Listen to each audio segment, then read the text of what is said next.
Hello my YouTube world, this is Johnny Mo coming to you today with a maintenance video on the Toro Z Master 3000 series.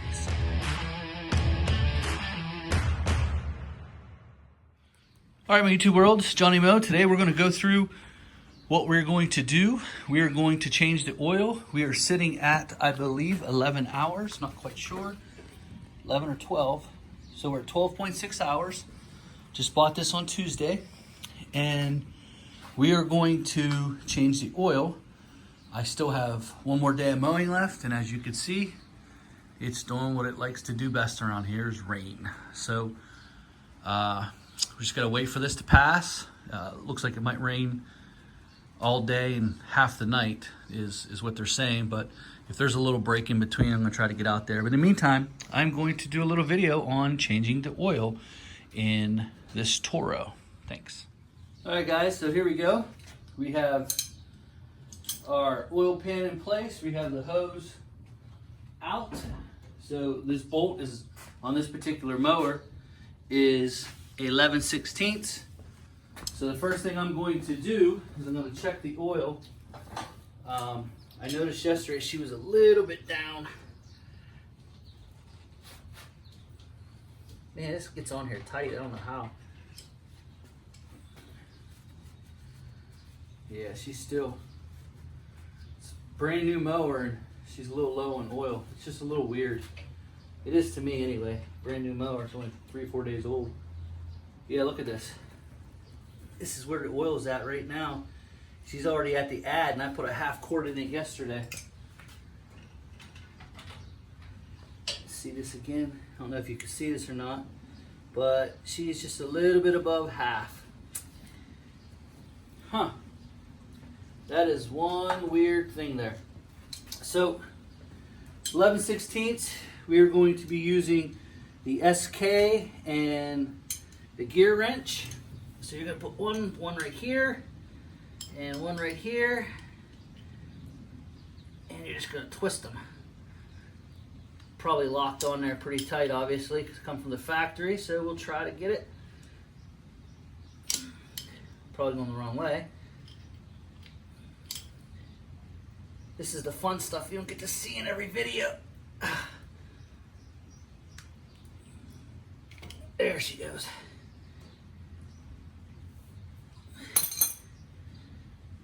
The pain in the butt it is. All right, so she's gonna drain on out of there.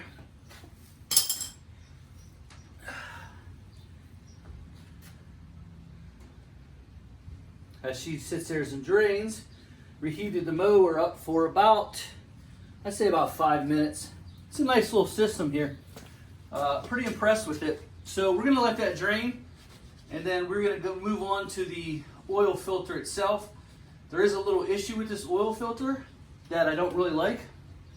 And that is, there's not enough clearance to really put anything underneath there. I tried to put this little plate thingy here, and to catch the oil that comes out of there, I might just shove a rag under there.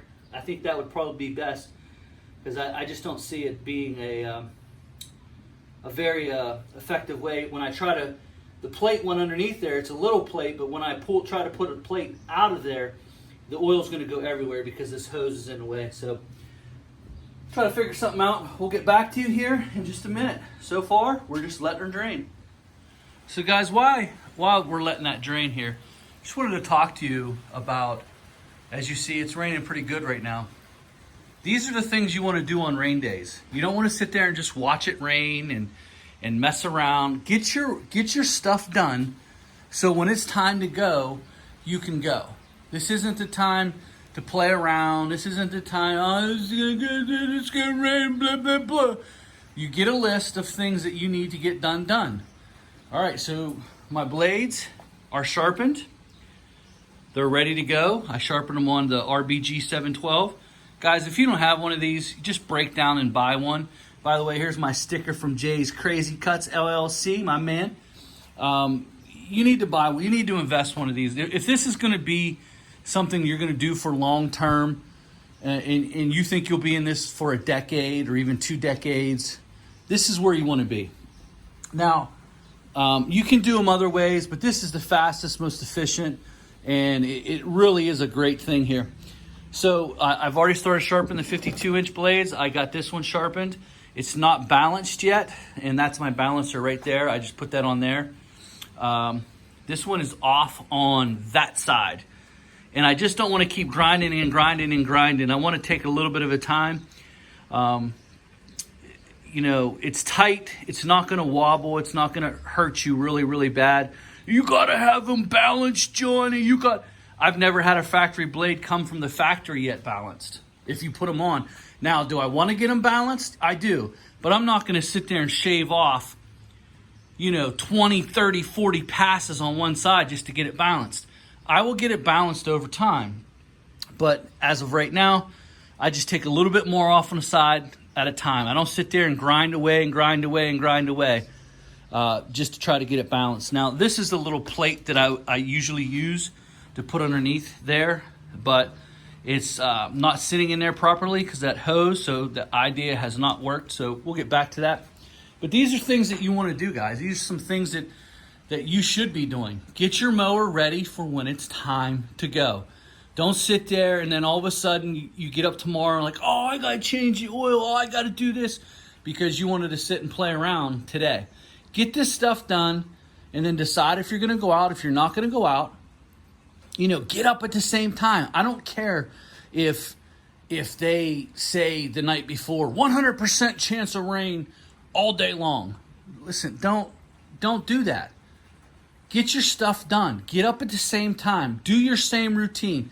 And if it rains, it rains. You figure out something else to do. Sharpen your blades. Get your stuff ready.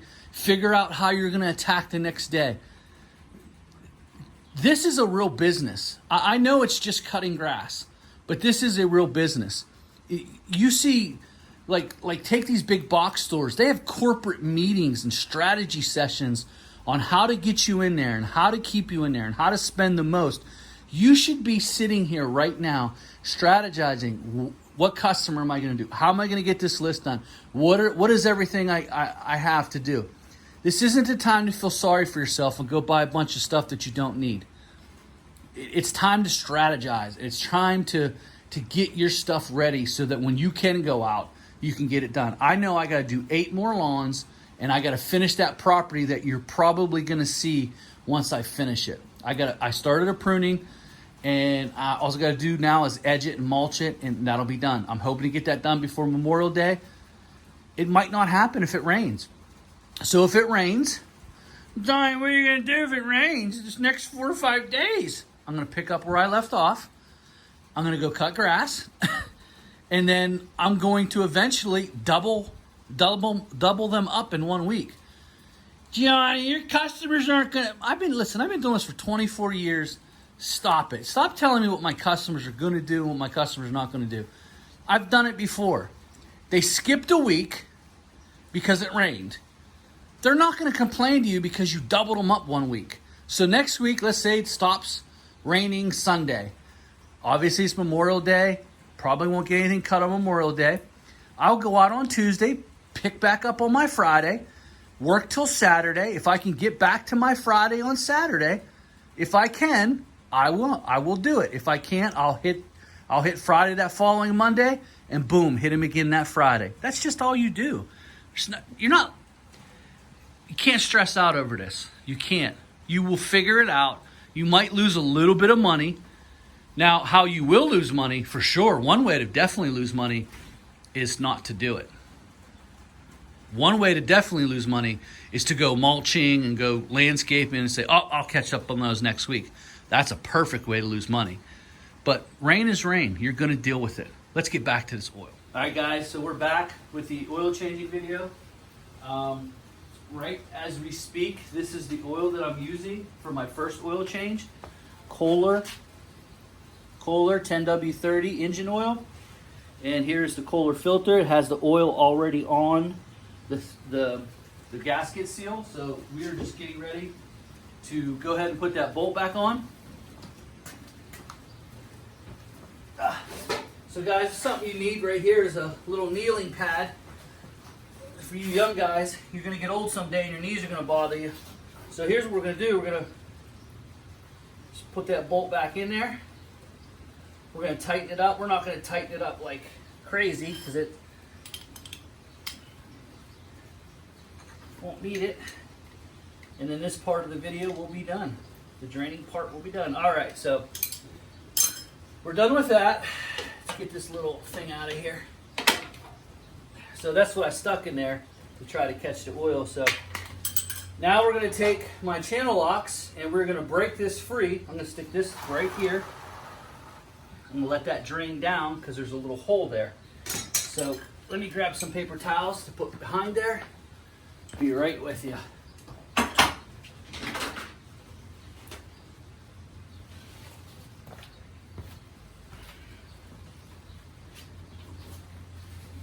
See if I can get, it's a tight space.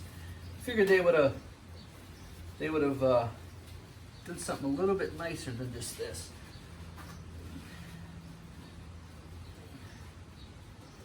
All right, let's see here. Let's get our little trusty.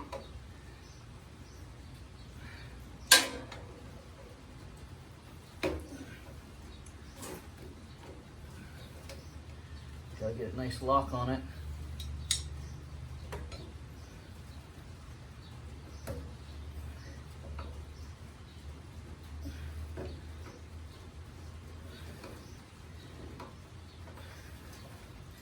All right, so here's going to be the tricky part here.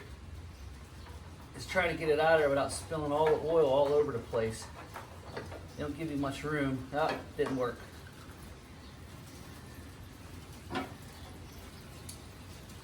So there you have it. Let that leak down through. As you can see, it's leaking from there. So once this gets all leaked out of here, we are going to clean that up and we'll get right back to it. All right, guys, we're back. We're ready to install this oil filter. Like I said, it's already got pre-lubed up. I pre-lubed it. Just really want to clean this area off real good. Make sure there's nothing in there. Try to clean this area underneath here because that's where the oil, as you can see, it's leaking everywhere here. Down behind it, clean that off real good. Just a messy process. There's nothing really you could do. I've tried. So we just want to stick this in here. Try to put your finger through the back side, put a little bit of pressure on it. Make sure it's not cross-threaded. There she goes. You want to hand tighten it once it gets to the where it needs to get to. Once it starts getting tight, I just hand tighten it. But I check it because these Kohlers, for some reason, these Kohlers, they sometimes these vibrate loose. I want to make sure it's nice and tight because it will vibrate loose. Put your oil thing back and just keep checking this because I'm telling you, these vibrate on these Kohlers for some reason. I've been back here where these vibrated loose. Guys, that's basically it. I'm not going to bore you with anything more. That's basically all you have to do. She's ready to go to accept some oil. They take about 2 quarts of oil.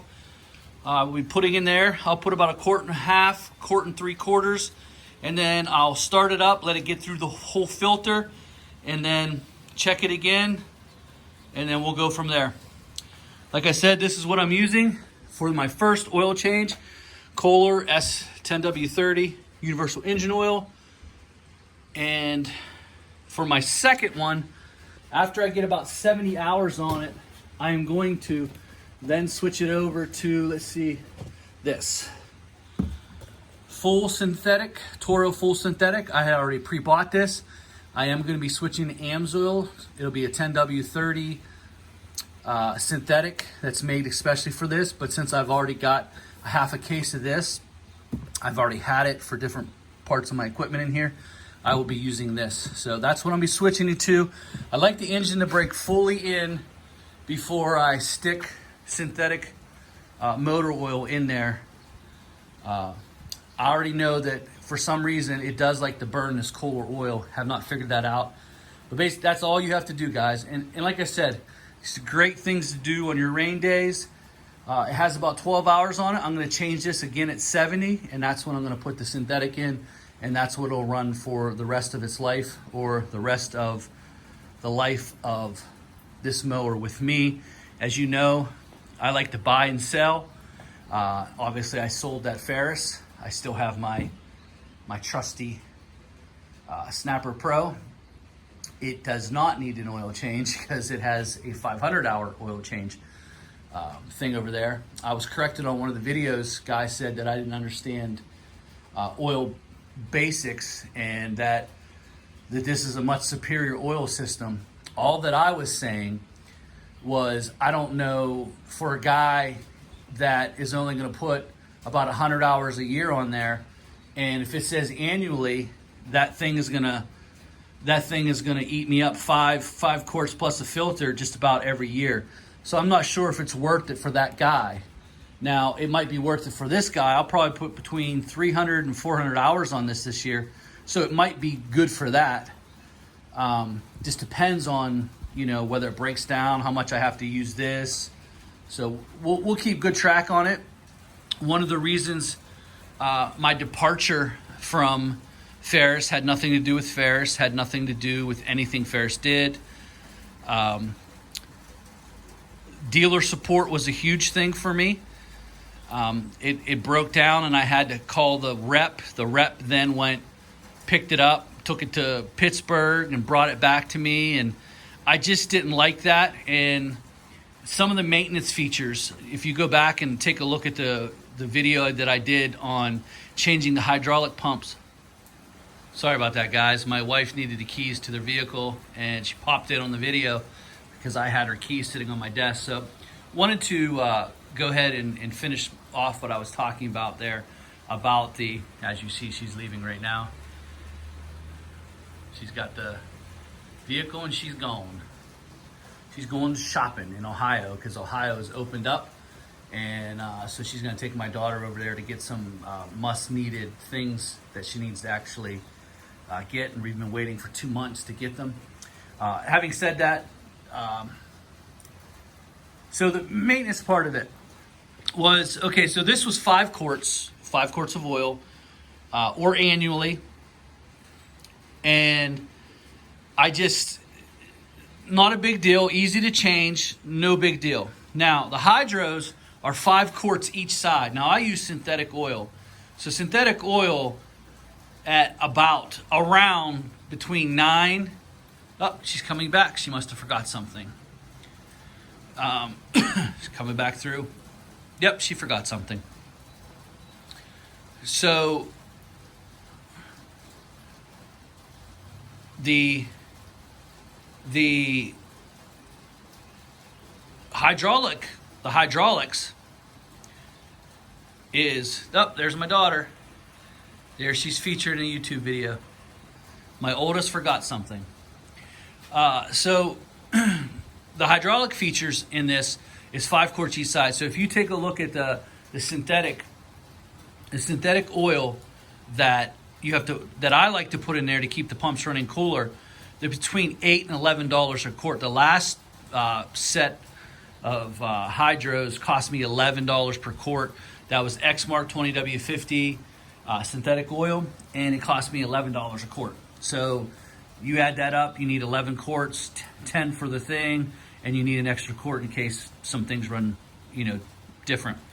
So you can add that up. That's over $100 it's over $100 in oil, and then you had the two filters, which I think were 20 a piece, 21 a piece. Could have been more, could have been less. It might have even been 30. So there's 40. It's about $150 oil change when you're dealing with that. And it was a pain in the butt. It took 3 hours to change it. Now, right here, look at this. This is huge. This takes about 2 quarts of oil each side. So you're talking about 4 quarts plus 1 extra. It's 5 quarts. It takes about 53 ounces in each side, approximately. And that's the cap. You just take that cap off. And what you're going to do is you're just going to put a funnel in there and you're going to fill it up.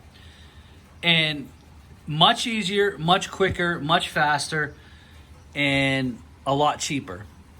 Now, how do these pumps line up with those pumps? These are Parker hydros and motors, 3100s, as opposed to the 5400s. The 5400 are beast.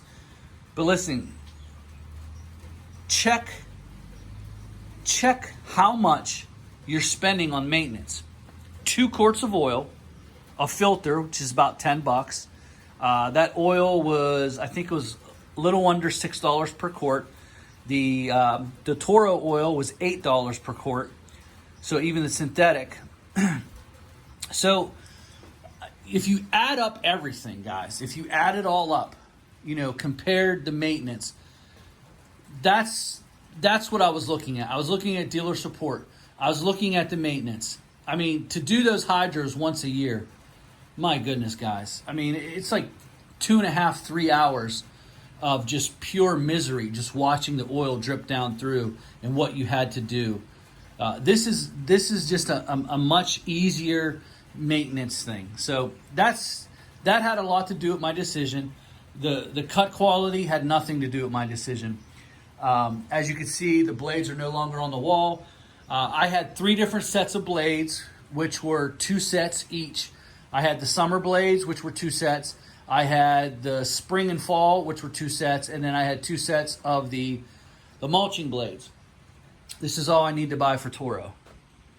1 blade for 1 deck. And then obviously I will get the mulchings. So I only need 2 sets of blade. It's simplistic for me. As far as the deck goes, I think it's just as good as this Toro Turbo Force deck, especially with the small finned. I think it ranks up there. I think you can cut just about anything that this can cut. As a matter of fact, when it's wet like this is a good example. So when it's wet like this, guys, and you're say you got caught in this, you could see how wet it is. This mower compared to the Ferris is not going to be a good thing. The Ferris ICD deck with that bigger mouth opening with the smaller fin blades will actually cut better in this condition right here. Not very many mowers, I don't care if you got a